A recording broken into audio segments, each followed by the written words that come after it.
Was it a tough decision for you to say, hey, I'm going to give this another ride here at Clemson?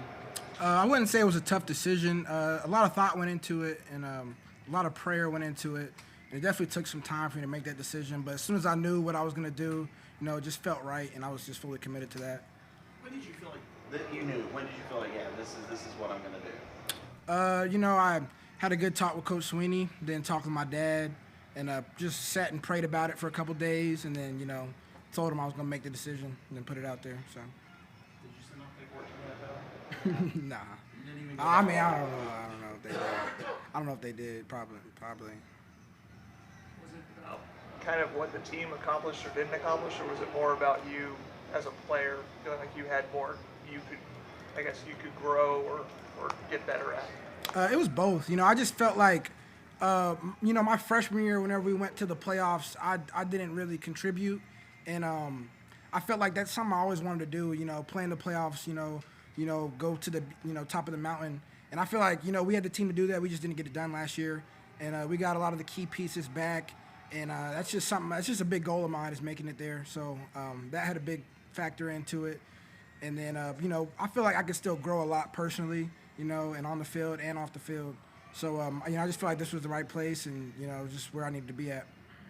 RJ, how did the way you guys finish kind of lift everybody up during winter workouts and now heading into spring practice? There's got to be a lot of confidence on this team going forward.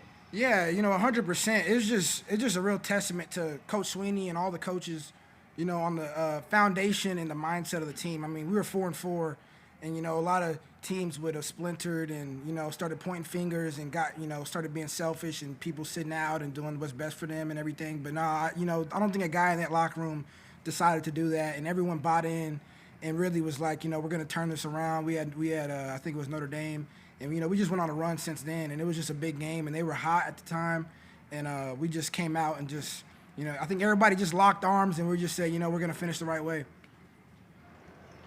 Debo said that the team meeting right before this ran a little bit long. People were animated, excited. Take us inside that room, just as you guys were on the verge of getting this started this spring. Yeah, first meeting before spring ball is always, everybody's a little antsy. And, I just felt like the message was just focus on the now, just being the moment, and everyone just be the best you can be today and just take it a step at a time. You being a fifth-year safety, is there any, for the 2024 class, the freshmen entering, is there anyone that caught your eye so far in spring practice or in training in the weight room?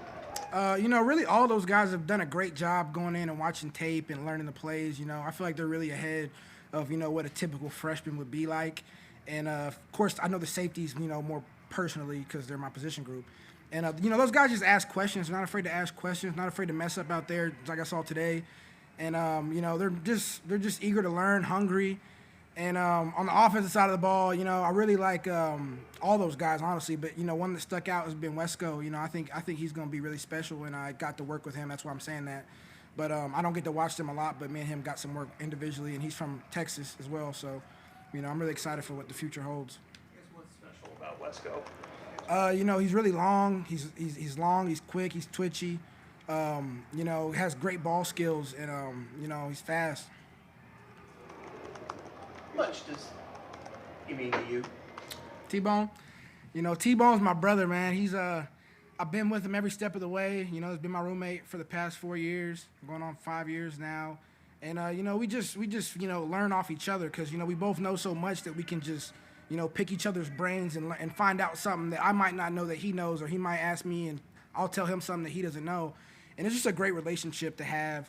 And we just been brothers. We do everything together, and it's just been great. Given your dad's football history, has he been a good sounding board, kind of a guidance guy for you?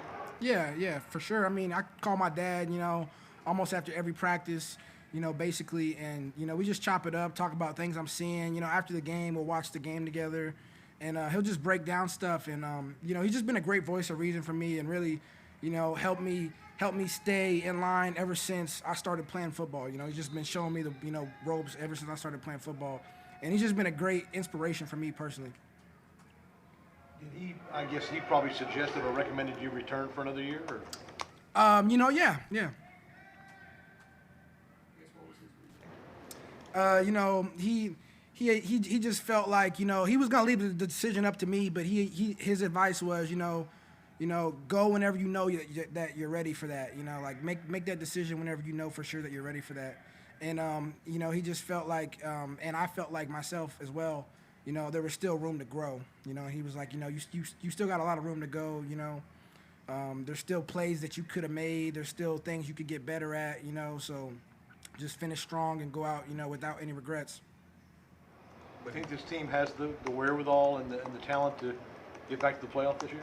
100%. You know, I really love these guys, and I just see the commitment every day from the time we started. You know, the time we started in January to now. You know, everyone's just been committed day in and day out, and it's just really special. You know, the guys in the locker room know, you know, that we all love each other. You know, we're all hungry, and we're all just committed and putting in work, watching extra tape, and doing everything.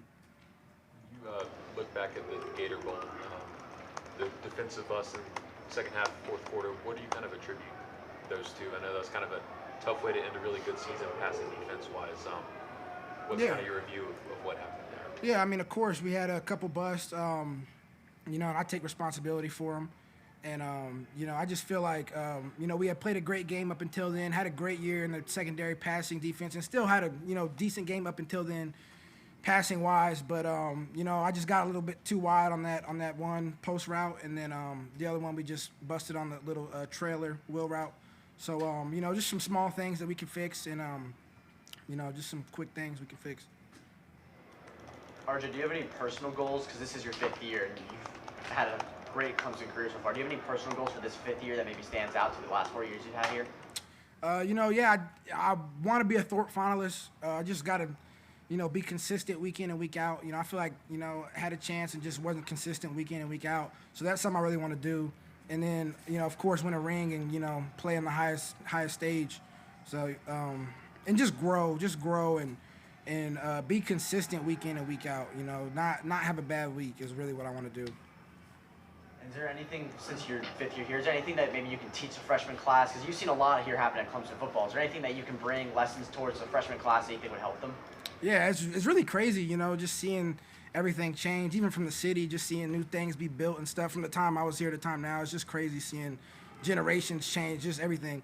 And, you know, I just feel like I can pass my knowledge on to them, you know, off the field as well as in the classroom and on the field. So there's just, you know, multiple ways I can help those guys and pour into them. And the thing I love about these freshmen is, you know, they're really independent and, you know, they like to learn and they're hungry and they're not afraid to ask questions. You know, it's not like they're going to take a back seat to anybody. You know, these guys are hungry. They come in, they want to play, you know, they're eager. And, you know, I think that's the right mindset. Did you play other positions when you were younger, or were you always destined to be a safety or DB? You know, I played receiver my whole life, actually, until I got here. And I was a punt returner. And I still run routes, you know, here and there. I'll, you know, just throw around with some of my boys back home and run some routes. And honestly, I kind of miss it. But you know, I've really just locked in on DB ever since I got to college and just been training and grinding that. So feel safe there, I guess. I guess in the offseason, have any particular players on the defensive side stepped up vocally or have become kind of leaders of that group? I mean, who would you list? Yeah, for sure. I mean, we have a ton of guys that are you know, leaders of their position group, like Tyler, like T-Bone. You know, T-Bone's a great voice for the whole team and a huge leader, experienced guy. And then we got Barrett Carter, you know, experienced linebacker, and Wade as well. You know, those guys have really taken the young guys and just helped them. And you know, they push all of us. You know, we all push each other. You know. And, you know, DeMonte Cape, you know, just there's, you know, Trey Williams. There's so many veteran guys that know what it looks like and you know what it doesn't look like and can push each other and have a lot of experience and knowledge. Bring up older guys, but what's the expectation level for, you know, Peter Woods, TJ Parker, Will Barnes coming into their second year now? And what do you see from them? Yeah, those guys are leaders as well. You know, I feel like, you know, leadership has no age. And those guys really, you know, grab people. Hey, we're gonna hit the field, get some extra work in. You know, like it's really encouraging to see that. You know, especially from younger guys. And you know, they're always hungry to watch tape, and you know, they're not taking a back seat to anybody. You know, I mean, you guys saw Khalil last year. You know, he's a great player, and Peter as well. You know, TJ. You know, all those guys. Their work ethic is just is what sets them apart, and I think their commitment is really well too. So they're just special people. Anybody else for RJ? All right, thanks RJ. Thanks, RJ. Thank you. Appreciate it.